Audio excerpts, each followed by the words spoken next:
우리가 예수님을 믿는다고 했을 때 우리가 알고 있는 예수님에 대한 믿음은 대부분 예수님의 공생애와 관련된 믿음입니다. 예를 들면 예수님이 기적을 베푸셨거나 어떤 병을 치유하시고 가난한 사람들을 돌보시고 배고픈 사람들에게 음식을 주는, 또 우리에게 귀한 말씀을 전해주시는 그 공생의 기간 동안에 하셨던 그 예수님, 그 예수님을 믿고 의지하고 그 예수님을 향하여서 우리가 나아가는 것, 그것이 아마 공생의 예수님을 믿는 우리들의 믿음이 아닐까 생각을 합니다. 근데 예수님은 하나님이십니다. 인간의 몸으로 오셨지만 인간의 몸으로 죽으시고 다시 부활하셔서 하나님으로 다시 그 존재를 드러내셨습니다. 그런 의미에서 우리가 예수를 믿는다는 것은 역사적인 예수를 넘어서서 부활하신 하나님이신 예수님을 믿고 경외하는 것입니다. 그리고 부활하신 예수님을 믿는다는 것은 그에 따른 구체적인 삶을 살아갈 때 부활하신 예수님을 믿는 것입니다. 오늘 본문을 통해서 우리가 부활하신 예수님을 믿는 사람은 어떤 삶을 사는가 함께 살펴보고자 합니다. 그 첫 번째로 본문 12절에서 14절까지 말씀입니다. 그들이 장로들과 함께 모여 의논하고 군인들에게 돈을 많이 주며 이르되 너희는 말하기를 그의 제자들이 밤에 와서 우리가 잘 때에 그를 도둑질하여 갔다 하라. 만일 이 말이 총독에게 들리면 우리가 권하여 너희로 근심하지 않게 하리라 하니.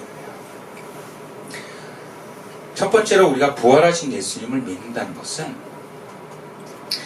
이성과 상식을 넘어선 하나님의 말씀에 순종하는 것입니다. 예수님은 3년 동안 공생을 하시면서 수많은 기적과 가르침으로 그 자신이 메시아 되심을 증거하셨습니다. 그리고 성부 하나님의 뜻에 순종하여 인류의 죄를 안고 자신을 십자가에 내어서 죽으셨습니다. 그리고 사흘 만에 부활하셨어요. 근데 이것은요, 구약에 예언된 말씀입니다. 공생의 예수님은 자신이 요나의 표적밖에 보일 것이 없다라고까지 말씀하셨어요. 이 요나라고 하는 것은 구약 요나서에 나오는 선지자 요나입니다. 이 요나는 큰 물고기 뱃속에 들어갔다가 3일 동안 있었던 사건, 그리고 다시 나와서 그 사역을 이어갔던 그 사건을 통해서 예수님이 3일 후에 부활할 것을 상징적으로 드러내신 것입니다. 그리고 시편이나 이사야, 호세아서에서도 예수님의 죽음과 부활에 대한 상징적인 예언의 말씀이 있습니다. 그렇다면 구약의 말씀을 잘 알고 있고 메시아를 기다리는 사람이라면 예수님이 바로 그리스도이시며 메시아라고 하는 것을 믿을 때에 그리스도이신 예수님은 부활하실 수 있습니다. 그런데 하나님 앞에 가장 가깝다고 여겨지는 대제사장들과 장로들은 예수님이 무덤에 그 시신이 없다, 그러니까 다시 말하자면 부활의 가능성의 소식을 들었을 때 그들은 믿으려고조차 하지 않았어요. 받아들이지 않았습니다. 아마 그들은 그래서는 안 되는 것이었습니다. 그리고 이성적으로 상식적으로 사람들이 그럴듯하게 받아들일 수 있도록 내용을 꾸며서 소문을 냅니다. 예수님의 무덤에 예수님의 시신이 없는 건 제자들이 훔쳐갔기 때문이라는 거예요. 아마 그 거짓 소문은 마태복음에 읽혀질 당시에도 초대교회에 많이 떠돌아다녔던 것 같습니다. 그래서 마태는 이 기사를 통해서 예수님은 부활했고 대제사장들과 장로들도 이를 알고 있으며 시신을 훔쳐갔다라는 이 소문은 대제사장들과 장로들이 경비병을 돈으로 매수해서 퍼뜨린 유언비어다. 군인들은 다만 돈을 받고 시키는 대로 했을 뿐이다 라고 반격을 하고 있는 것입니다. 사람이 믿기로 작정하면 어떤 방해와 유언비어에도 흔들리지 않는 믿음으로 나아갑니다. 반대로 믿지 않기로 작정했다면 어떤 하늘의 증거와 사실에 대한 증거를 들이밀어도 받아들이지 않습니다. 다 거짓이고 꾸미는 것이라고 대답할 겁니다. 대제사장과 장로들은 예수님이 부활했다는 사실, 그 내용을 들었는데 그렇다면 그 사실을 확인하려고 하는 것이 정상적인 이 제사장들과 장로들의 태도입니다. 근데 그들은 부활의 가능성조차도 받아들이지 않았습니다. 아마 믿지 않기로 작정했지 않았나. 오히려 자신들이 그렇다면 그 메시아를 잡아서 누명을 씌워서 십자가에 죽게 하신다는 그 사실을 그들은 감당할 수 없었을 거예요. 그러니까 믿지 않기로 작정한 사람은 어떤 증거를 들임에도 믿지 않습니다. 근데 여기 중요한 것은 믿는 자들에게도 그 믿음을 흔들리게 하는 거짓 소문이 들린다는 거예요. 이 거짓 소식은요, 이성과 합리를 포장해서 그럴듯하게 설득하곤 합니다. 예를 들자면 성경책에 홍수 이야기가 있는데, 이게 조금 더 책을 조금 읽어본 사람은 그 당시 고대 근동 문화에 수메르와 관련된, 수메르 민족과 관련된 문서가 발견됐는데 거기도 홍수가 나오더라. 이거 홍수는 거짓말이다. 그렇게 들이대면서 이 성경은 꾸며낸 얘기다 라고도 얘기를 해요. 근데 여러분 제대로 공부해보면 수메르 문명 그 문헌에 나오는 홍수 이야기와 성경에 나오는 홍수 이야기가 엄연히 차이가 있어요. 홍수라고 하는 같은 사건은 다르지만 수메르 문헌에 나오는 신은 인간을 노예되어지게 합니다. 근데 성경에서 그 하나님은 인간을 존중하고 귀하게 여깁니다. 그러니까 느낌이 굉장히 달라요. 근데 안 믿기로 작정한 사람들은 그거 하나 발견하면 거봐거봐, 하나님 거짓이야, 신은 없어, 이렇게 얘기하기 바빠요. 왜? 안 믿고 싶으니까.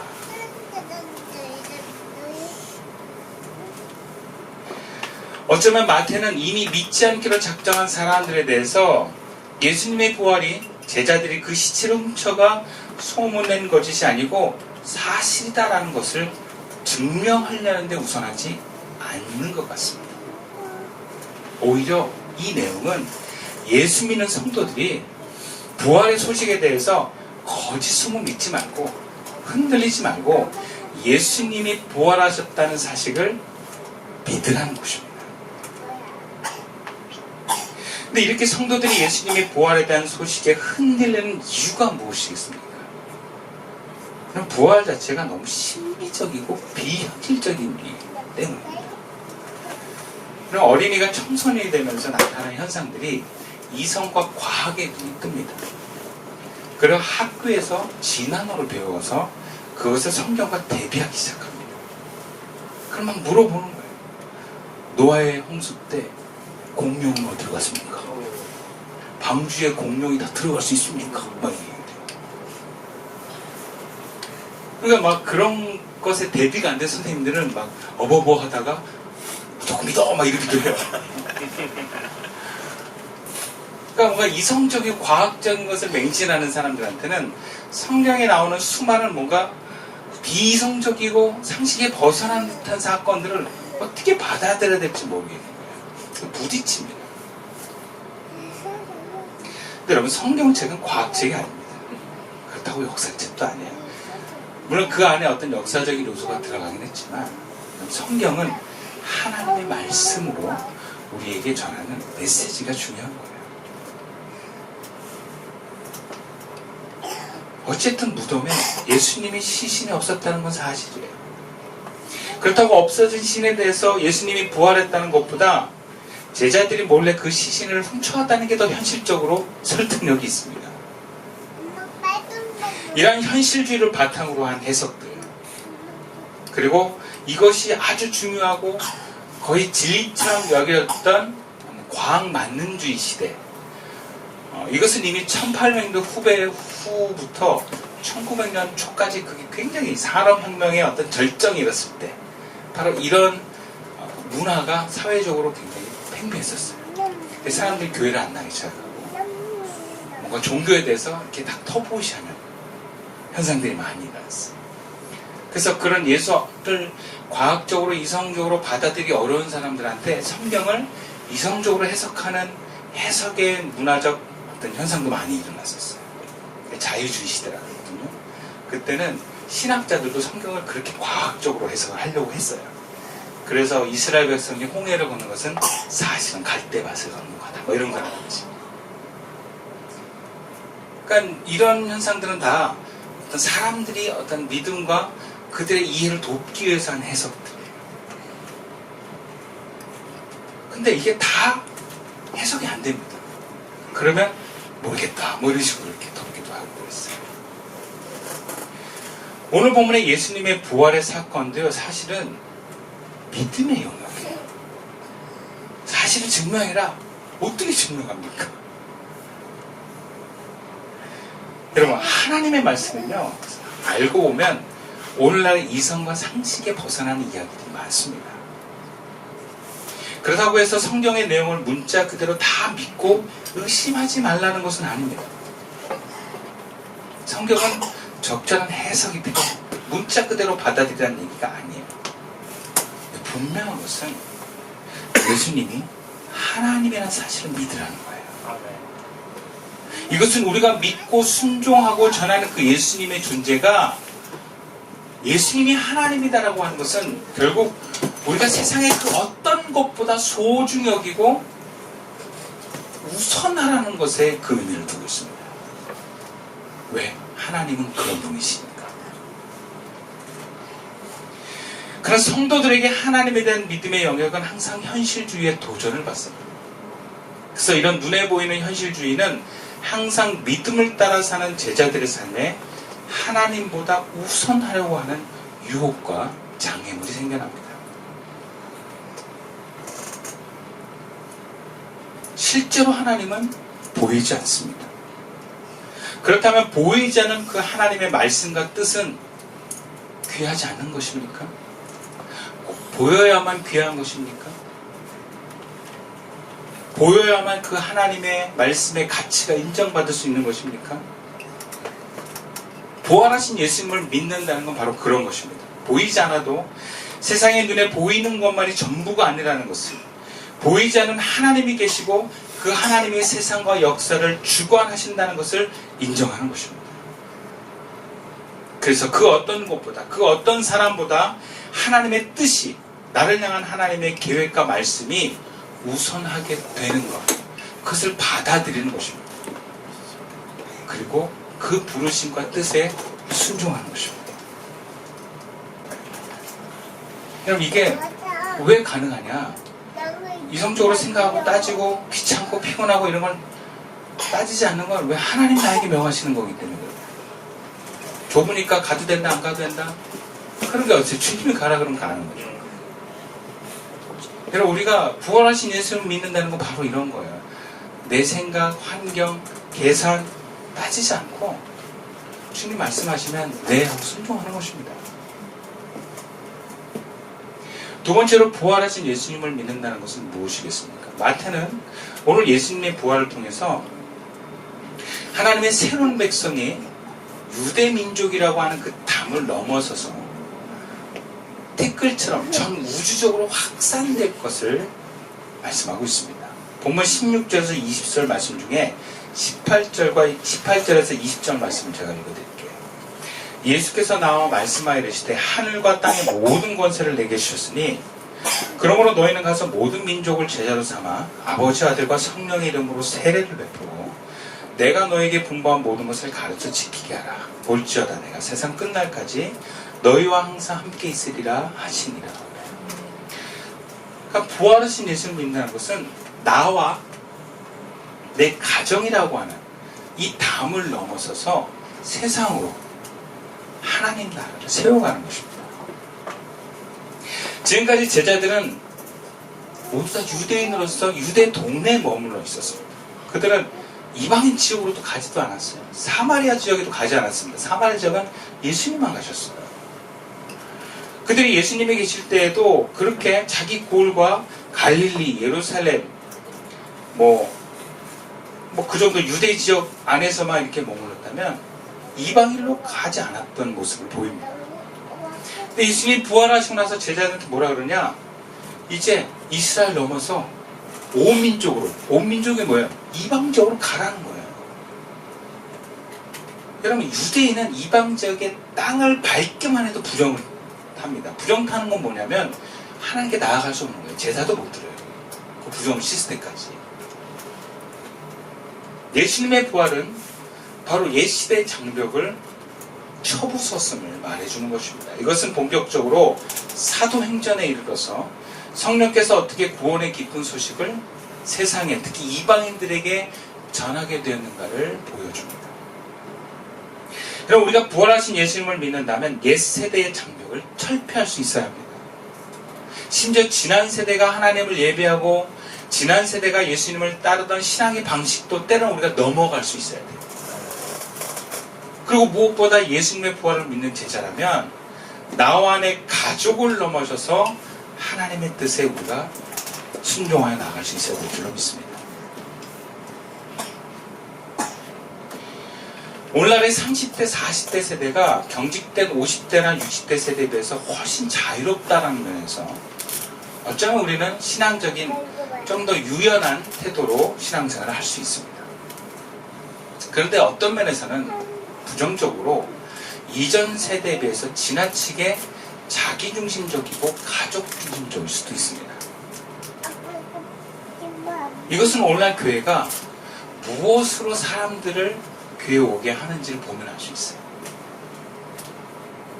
옛날에는 교회가 교인들에게 뭔가 만족을 주기 위해서 크고 멋있고 아름답고 혹은 뭔가 더 강력하고 뭔가 든든한 느낌을 교회가 많이 줬어요. 근데 요즘에 교회가 성도들 전도할 때 많은 중심이 뭐냐? 가정입니다. 가정에 오면 우리 교회에 오면 여러분의 가정이 행복해집니다. 사람들이 그걸 원한다. 그리고 예전에는 교회 의자가 다 장의자였어요. 장의자가 짧게는 6명, 길게는 12명 정도까지 할 수 있는 의자 하나에 길게 함께 앉는 거예요. 그게 어떤 의미냐면 그 의자에 앉은 사람은 가족이라는 의미가 있거든요. 그러니까 교회 오면 우리 모두가 가족입니다. 한 의자에 앉아서 예배드리는 주님 안에서 우리는 한 가족입니다. 이런 의미를 담고 있는 거예요. 장의자가. 근데 여러분, 요즘에 교회를 건축해서 교회 의자를 마련하잖아요. 다 개인 의자예요. 다 분리를 시킵니다. 네. 자기 의자, 자기만의 공간을 교회가 제공합니다.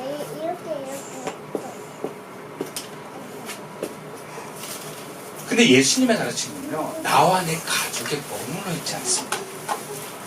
내 자녀들이 문제없이 잘 크고 내 남편과 아내가 나를 사랑하고 안심하게 해주는데 관심과 목적이 있지 않아요. 여러분, 예수 믿는 건 가정이 행복하기 위해서 믿는 것이 아닙니다. 예수 믿는 것은 내가 만족하기 위해서 예수 믿는 게 아니라는 것을 이야기하고 있어요. 이것은 무슨 얘기냐? 신앙의 바운더리는 우리가 생각하는 것보다 훨씬 넓다라는 거예요. 근데 우리는 예수 믿는다고 하면서도 나와 내 가족의 바운더리를 못 넘어가요. 또 이 끼리끼리의 집단의 이 바운더리를 못 넘어가요. 자기끼리. 그러니까 교회 밖을 넘어가는 것조차 힘든 거예요. 그런 생각 안 드니까 우리 가족도 하나가 안 되는데 우리 가족 밖으로 어떻게 생각해요? 여러분, 주님은요, 우리에게 나와 가족을 넘어가라는 거예요. 우리 교회의 바운더리를 넘어가라는 것입니다. 우리가 하나님을 알아간다는 것은 하나님의 눈에 그만큼 그 시선에 비슷해져 가는 것입니다. 우리가 예수님을 믿고 예수님을 사랑하고 예수님과 가까워지면 나와 우리 가족을 넘어서 이웃을 향해서 세상을 향해서 우리는 마음이 더 넓어지게 되어 있어요. 누가 소외된 사람이 없나라고 내가 더 관심 있게 보게 되어 있습니다. 그럼 나를 넘어가는 것, 내 가족을 넘어가는 것, 우리 교회를 넘어가는 것, 이것이 바로 예수님이 우리를 향한 뜻인 줄로 믿습니다.